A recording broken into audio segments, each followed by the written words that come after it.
सैया अहे मन भावे बेल के पतैया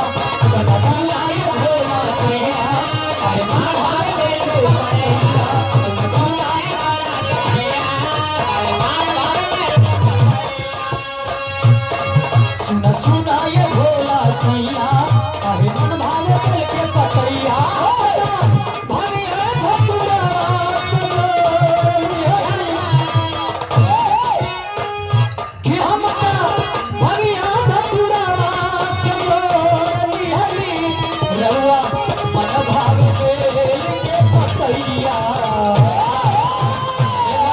लगे तो एक बार तालियां भी गड़गड़ाहट होनी चाहिए कि हम आए कि पार्वती जी का थे शंकर जी से गिरवा मन भाग बेल के पतैया महल में रहल छोड़ दी तली रउआ मन भाग बेल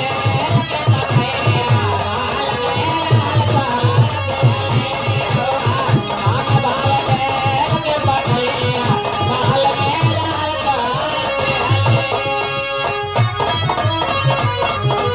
देखा नवरात्र के महीना में अच्छा इस बीच दुल्हन के दुल्हा 9 दिन खातिर भूखा हुआ और दुल्हनिया के दुल्हा सेम हमारी नहीं रहा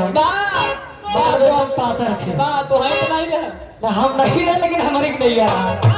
सात बात ये कहे